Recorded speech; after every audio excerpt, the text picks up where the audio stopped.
My first gig, wow. For a start, you know, I was painfully shy.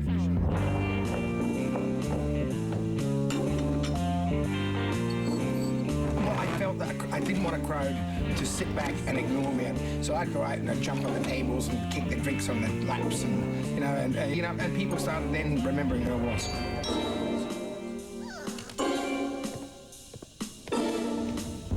Well, that was my first gig, but let's face it, everybody does have their own story. We know him as an Australian music legend, but where did his story begin? The heavens opened up and I discovered Bob Dylan. There is a Bob. Yeah, there is a Bob. What experiences shaped the artist he would become? I used to carry around my cassette tape of these songs I'd written. I went into Phonogram and the A&R guy came out, produced a contract. And, on the spot, and signed me up. And is there a song that inspired his career? Send me that flowers every morning.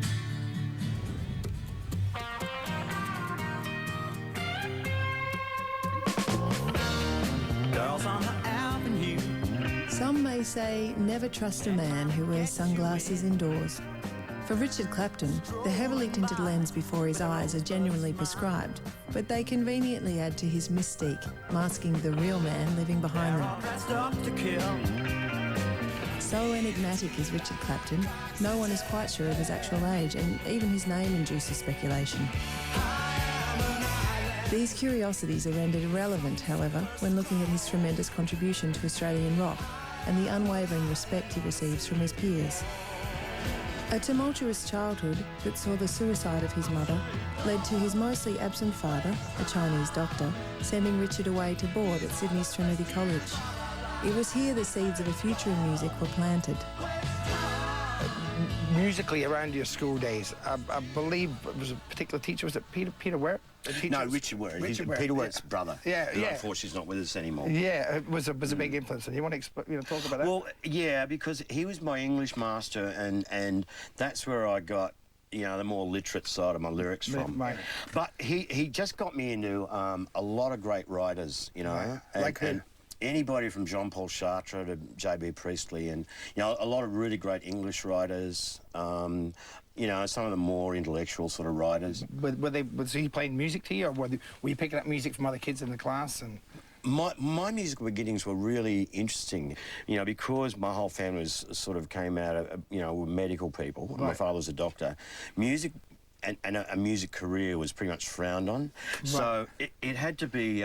so you weren't encouraged at all from the family? Not at all, yeah, no. Yeah. Right. And it was actually my best friend's father bought me my first guitar. But, I had to keep the guitar well hid away from my father. Cause, right, wouldn't wear it. No, not at all. Were you listening to sort of pop music and going, this is trash? No. Or were you finding music that had great lyricists? When I was about 11 or 12, I actually sort of started being into jazz, Right. And I remember being really young. Probably one of the first live gigs I ever saw was actually Dave Brubeck, the Dave Brubeck Quartet. From there, I got into your people. Smokey Robinson and Marvin Gaye, etc., etc. And so I was really into that sort of black genre. Right. And then getting back to my friend from school, his brother was a few years older, and he'd been in Europe doing his postgraduate studies at a uni in Belgium. Right. And he came back with about 5 or 6 albums by this Bob Dylan guy. So imagine this, like, I've been heavily into kind of Marvin Gaye and Smokey Robinson and everything, and then, this guy Alan's playing me this stuff by this singer. At first, Bob's an acquired taste, isn't he? I mean, I can sit and listen to Bob now and think, man, he's a great, because he's got great note choice. Great singer, but with a rotten voice. Mm-hmm. Yeah. But during the course of the evening, because Alan kept insisting, oh, mate, you've got to give this guy a chance and stuff. And so it was like this epiphany. And at some stage of the evening, the heavens opened up and I discovered Bob Dylan. There is a Bob. Yeah, there is a Bob. And did that inspire you, right, at that early age? Yeah. Or you started then, yeah? Yep. Oh, that's great. When do you think you first got the urge to sort of get your songs, like, in a band or to play them to people? It wasn't really until I left Australia and went to London that I could really, come out in the open and start playing the guitar. Come out the closet, yeah. Come out the closet. In a way, that probably would have fueled you more, just the fact that they were saying don't do it. Oh, I reckon. Yeah, I reckon. and you know, and then listen to Dylan, you know, the ultimate protest, right? Yeah. You're probably going, this is my calling. Yeah. Screw you. Yeah, no, definitely. Escaping Australia's stifling Puritanism in 1967, Richard bought the cheapest airfare to London his meagre savings could afford. There, a new life awaited him. Ironically, Richard found himself living with a group of Americans who introduced him to their brand of country rock. Musical influences abound, certainly in stark contrast to his experience in Australia. Richard was even there for the filming of the Rolling Stones' 1969 Hyde Park gig, Stones in the Park.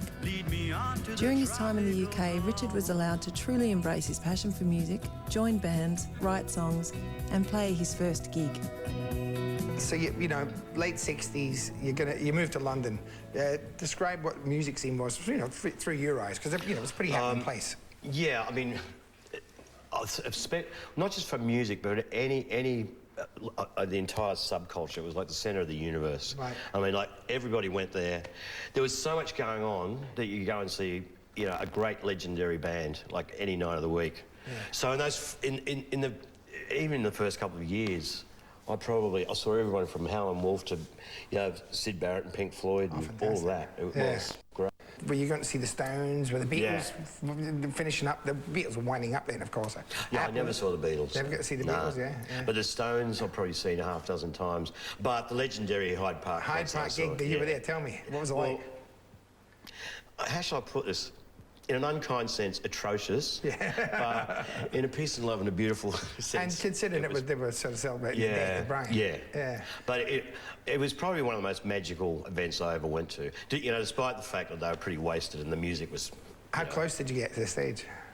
I got backstage, Jim. You got backstage? Yeah. Get out of it. Really?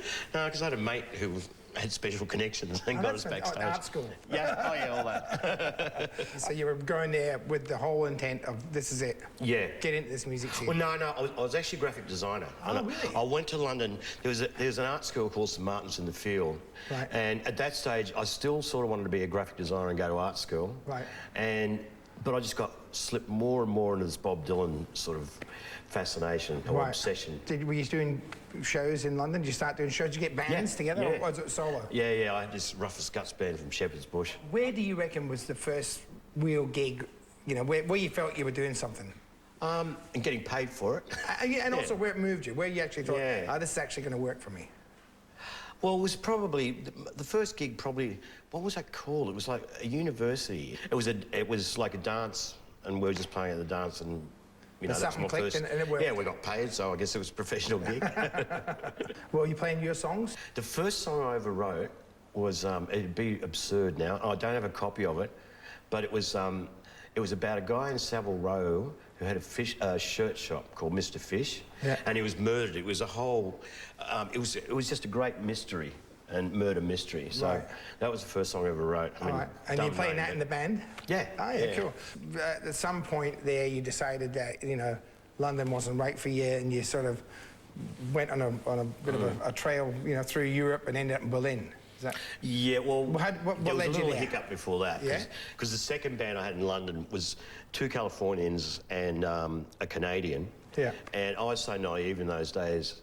I didn't realise these guys, this band, well, they were a great band too, but they'd been smuggling pot in film canisters. And one night in the house in London that we lived in, there was this huge bust. And I didn't get busted because I didn't, you know, I wasn't in possession of anything. No, I didn't know anything about it. Still However, I mean, I outstayed my welcome by over a year. In those days, Australians could only stay a total of 3 years, and I'd been there a bit over 4. And so what, were you deported? So I got thrown out. Yeah, oh, literally? You get royally escorted on it. Oh, so what made you pick Berlin? Or was that the sort of... Because I already had friends there. Was that the same as, you know, like, you know about Iggy Pop and David Bowie going... Yeah. Was that the arty sort of thing happening there then? You know, the best thing about Bowie is he probably drew attention to the, you know, that great, you know, hot bit of creativity, as it were. What influence did Berlin have on you as a performer, as a writer, and as a person? I think in retrospect it was good for me, like, because I hooked up with these guys. They had a band, which they still have actually, called Agitation Frei. So it's sort of this political left-wing band. And they were into experimental, you know, German music or krautrock. as they call it. And at first, there was a lot of friction there, because by this stage, I was into Neil Young and After the Gold Rush, and I was heavily into that whole country rock kind of genre. Right, yeah. And these guys just wanted to string guitar strings from one end of the room to the other, and go bang, like this. And sheet metal with rivets on it, and make a lot of noise. Music, all that crap. But that was a huge thing in Belgium. Yeah. But, no, because it would have been interesting, the combination, because, you know, melodically, and that German sort of harshness and that. Yeah. But I reckon, I mean, I'm glad I had that experience, because that was about 2 years, and I think it was sort of good for me.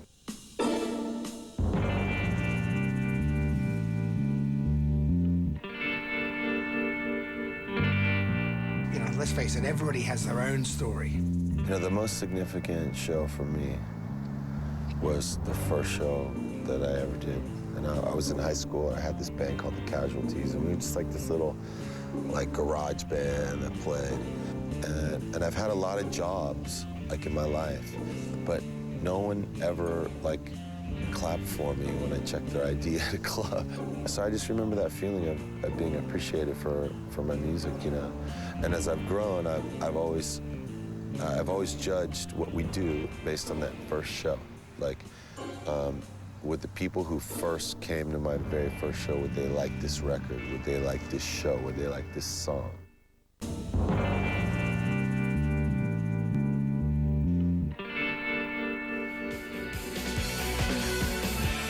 Discouraged by his father to pursue music as a boy, Richard Clapton escaped to the UK in the late 60s, where he finally found the artistic influence he had long desired. A move to Berlin followed, the city's artistic and social inspiration further nourishing him. After 5 years abroad, Richard returned home with little more than raw determination to put everything he had learned into action. By 1973, Richard was releasing his debut album, Prussian Blue, to critical, if not commercial, praise. He also became a regular player at Sydney's infamous French's Tavern, an Oxford Street venue that saw all our rock legends thunder its foundation at one time or another. When did you get back to Australia? 72, about late 72. Was it a shock to the system? Did you find it was like come back to country town, or was it good for you? I came back here on a P&O ship, and what I'll never forget... Yeah, bloody luxury. And I'll never forget hearing this band on the jukebox on the ship, and I just thought it was I always thought it was like a real, you know, a new cutting-edge American band. I just assumed that. And I got back here and found out it was Daddy Cool, because it was Eagle Rock. Incredible song. What were the first gigs you did on Australian soil? Oh, Billy Thornton, the Aztecs. Really? On my own, on an acoustic guitar. And that's when he was his low period. Oh, yeah. Yeah. And was that to support Prussian Blue? It was to support Prussian Blue. So you came back here, record that album, right? Oh, yeah. I couldn't get a job, because one thing about Australia in 1972 is if you had hair down your ass, there's no way any employer would look at you. So I was walking up Oxford Street, Darlinghurst one day, and Phonogram Records was there. And I used to carry around a cassette tape of these songs I'd written. I went into Phonogram, and the A&R guy came out. I played him, he got up to about Last Train to Marseille, produced a contract. On the spot? On the spot, and signed me up. Do you think that the main turning point in your career would have been Girls on the Avenue? It was a B-side, wasn't it? It was a B-side, and I was under a lot of pressure, because Prussian Blue came out, it got really good critical acclaim, which the record company loved, except it just didn't sell. Right. So they put me under a lot of pressure that I had to deliver a hit single, and which I rebelled against, and there was a lot of fire and brimstone going down. Yeah. But so I actually wrote that sort of, I don't know, it just came tumbling out of the sky. There must have been a point where suddenly you're doing gigs and people are turning up to see you and to sit down and hear your songs. Do you remember any of those, what that turning point was? Astute managers in those days used to have this principle where they put you in a venue which was really too small for you. Yeah. And because you were turning people away, it just grew and grew. Yeah. So I started out in French's Wine. Have you ever heard of French's Wine Bar in Oxford Street? Have I ever heard of French? Oh, I thought you might be a bit young for that, I was Jim. stuck to the floor on it many a time. Well, because that's where I started out, and it just grew until, like, there's a queue going right round the corner. Right. And it just went on from there. But, you know, what a great So friendships place have that been was. pivotal. Oh, yeah. Yeah, that's amazing, because they were a really important gig for Chisel. I've spoke to... I didn't know Chisel did Frenches. Yeah, we I played knew down the there, and Oils Oils did, did. but It was an important gig for the Oils. The Oils in a confined space like that was just frightening. Yeah, it was Wow. great. So I'm glad that we had similar roots, Yes. Richard, I say.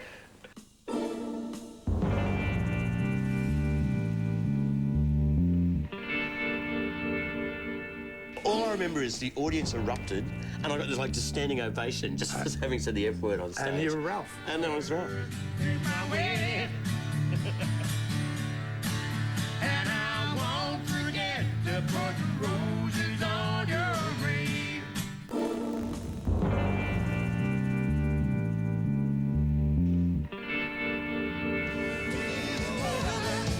Diminutive and enigmatic, Richard Clapton was larger than life during the 70s and 80s in Australia. His 1973 debut album Prussian Blue was met with critical praise. However, the 1975 release of Girls on the Avenue brought Richard widespread popular attention. Acknowledgement from his peers followed, seeing Richard work closely with INXS during the 80s. A must-see artist on the Australian rock circuit for the better part of 2 decades, the enigma of Richard Clapton further deepened with the introduction of an onstage alter ego named Ralph, who was encouraged into existence by Richard's then manager, the prodigious concert promoter Michael Chubb. All right, there's the point in your career where this other person evolved, Ralph. Yeah. Can you tell us about Ralph and when and why he came about? You remember the cartoon series, Ralph the Hairy English Sheepdog? Yeah, yeah. Because I still had my London Hey, Ralphie. accent, and I had hair down to my arse. Right. Ralph the Hairy, it's that corny. See, I would have thought it was because of Ralph. Thank you, Jim. Where was Ralph's first gig then? Where was that at? Where did he appear? The Bondi Lifesaver. Oh, good. And that was the first gig I ever did with Chuggy as a manager. Right. I'd come on stage and I was just being the sensitive singer-songwriter, poetic type, As you were. as I was in those days. And I had a heckler down the front, and Chuggy was getting more and more agitated. And about halfway through the set, you know, the audience response was sort of okay. Yeah. And Chuggy said, "Tell him to get f***ed." I'm like, "Michael, please." Sounds like Michael. It sounds like Michael. Yeah. And he kept this up and he kept this up. And I had a couple more drinks on stage, and then finally went, "Hey, go f*** yourself." I don't know, but all I remember is the audience erupted, and I got this, like, just standing ovation just for having said the F word on stage. And you were Ralph. And then I was Ralph. That was Ralph. Now, you know, you talked about, you know, the Rolling Stones and Dylan being an influence. Did those songs pop up in repertoires? You know, because I know you're known as you're doing your own songs, but Yeah. you know, were they in your repertoire ever? Any of those sort of tunes? There's a Neil Young song, Roll Another Number for the Road, and J.J. Cale's After Midnight. Right. So, yeah, I have got a repertoire of I don't know, about a dozen or so songs, which I don't know about you. I just sometimes... They just pop at the end up. of a gig, yeah, and you just like to throw them in. They're like party songs. I think, really. well, I thought The Law was the only one you Yeah, recorded. It's the yeah. only one you Yeah. recorded. Tell us what makes a Richard Clapton song, whether it's, well, what makes a song belong to Richard Clapton, whether it's one of your own tunes or whether it's a cover that you're doing. What do you think it is? In general, it's just the way it really, really connects with me. Yeah. You know, and that's why, sort of in recent years, I guess my icons have been like Jackson Browne, Randy Newman, etc., etc., Joni Mitchell. Right. You know, and then I kind of like fun songs as well. I mean, if it's always going to be deep and meaningful, you know, life would be a bit boring. So. Yeah. So, but there tends to be a dark, deeper meaning to your lyrics as a songwriter, yeah. and you know, I mean, you're renowned as one of the best songwriters in the country, you know, with bar none. But, I know because I keep trying to prize songs out of you. With great difficulty. With great difficulty. Yeah. I told you I'm a shy guy. Yeah. But is there something in the delivery as well? You know, you certainly got that. You know, you got that twang in your voice, which you know, like I remember when I first heard you, I thought straight away that you're American. You know, because you know, it must have been just because of the influences that you had yourself. That always intrigued me. You know what? Like, I was a real late bloomer with Van Morrison, except all these reviewers are coming out and comparing me to Van Morrison. Right. So I hadn't actually heard him. which is interesting. Yeah. And then I went back, and as soon as I went back to Astral Weeks, I went, oh, I see. I can That's what see they're it, talking yeah, about. yeah. So I think it's got something to do with physical stature, I think. Yeah. All right, we're going to do a Rolling Stone song Yeah. now, with, you know, Dead Flowers. You know, tell me why and have you done this song live in your past? And is it Yeah, one of lots. your old favourites? Yeah, well, this is a song. Like I said, if I feel like it's lightening up and not being so D&M all the time, Yeah. I just love playing. It's just, I don't know, it always makes me laugh anyway. Yeah, it's a great tune, you know. Yeah. We spoke earlier in the interview about the Hyde Park gig, and if you've heard anything about my guitar playing, you'll know that I could possibly be more out of tune than the Rolling Stones in Hyde Park. Oh, I don't think Let's so, have a Jimmy. go at it. 1, 2, 3, 4.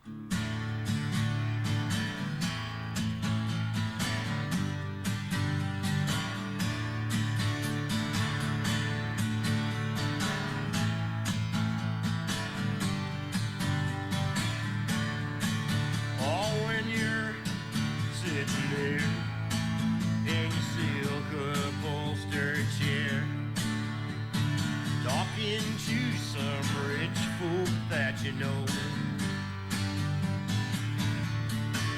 I hope you won't see me in my ragged company. You know I could never be alone.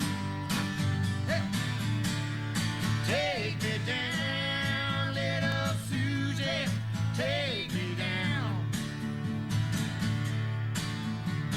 I know you think you're the queen of the underground, and you can send me dead flowers every morning. Send me dead flowers by the mail. Send me dead flowers to my wedding, and I won't forget to put roses on your grave. Ah, when you're sitting back in your rose pink Cadillac, making bets on Kentucky Derby Day. Yeah, I'll be in my room with a needle and a spoon and another girl to take my pain away. Yeah, take me down, little Susie, take me down. I know you think you're the queen of the underground, and you can send me dead flowers every morning. Send me dead flowers by the mail. Send me dead flowers to my wedding, and I won't forget to put roses on your grave. Take me down, little Susie, take me down. I know you think you're the queen of the underground, and you can send me dead flowers every morning. Send me dead flowers by the U.S. mail. Send me dead flowers every morning. And I won't forget to put the roses on your grave. And I won't forget to put the roses on your grave.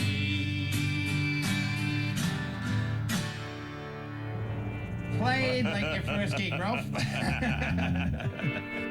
I've known Richard and admired Richard since early Chisel days. I mean, for me, you know, Girls on the Avenue and Goodbye Tiger, that album, you know, like most Australians, I can remember sitting there, you know, singing, looking out on a Palm Beach road, and just sort of, you know, it just created this beautiful imagery of Australia's northern beaches. So you know, I've known Ralph for a long time. I've written with Richard.